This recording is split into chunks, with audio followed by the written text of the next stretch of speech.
America అధ్యక్షుడు Donald Trump ప్రపంచ కుబేరుడు ఎలన్ మస్క్ల మధ్య బంధం బీటలు వారిన సంగతి తెలిసిందే కదా. ఈ క్రమంలోనే మస్క్కు రష్యా బంపర్ ఆఫర్ ప్రకటించింది. తమ దేశంలో పొలిటికల్గా మస్క్కు అవకాశం కల్పిస్తామని పేర్కొంది.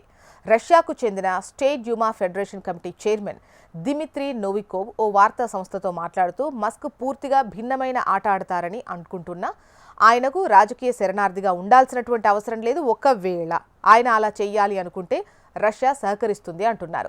ఎడ్వర్డ్ లానే మస్క్కు రష్యాలో రాజకీయ శరణార్థిగా అవకాశం కల్పిస్తారా అడిగినటువంటి క్వశ్చన్కు ఆయన చెప్పిన మాట ఇది. అమెరికాకు చెందిన స్నోడెన్ను రాజకీయ శరణార్థిగా పరిగణిస్తూ రష్యా ఆశ్రయం కల్పించింది. ఈ సందర్భంగా ఆ తర్వాత ఎన్నికల్లో డెమోక్రాట్లు రావాలని మస్క్ కోరుకోవడం లేదని తాను అనుకుంటున్నానని దిమిత్రి తెలిపారు. కాగా ట్రంప్ మస్క్ల మధ్య నెలకొన్నటువంటి వివాదంపై జోక్యం చేసుకునేందుకు క్రెమ్లిన్ ప్రతినిధి నిరాకరించారు. ఇది యుఎస్ సమస్య అని, తమకు ఇందులో జోక్యం చేసుకునేటువంటి ఉద్దేశం లేదని అంటున్నారు. అధ్యక్షుడే స్వయంగా ఈ సమస్యను పరిష్కరించుకుంటారని తాము భావిస్తున్నట్టు తెలిపారు.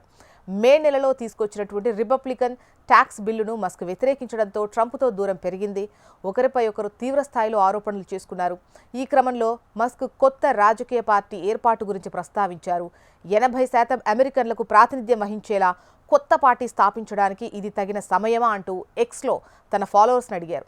ఇక ట్రంప్కు అత్యంత సన్నిహితుడు, గతంలో శ్వేత సౌధం సలహాదారుడిగా పనిచేసినటువంటి స్టీవ్ బెనాన్ మస్క్ను ఓ అక్రమ వలసదారుగా పేర్కొన్నారు. వెంటనే ఆయన దేశం నుంచి బహిష్కరించాలని డిమాండ్ చేశారు.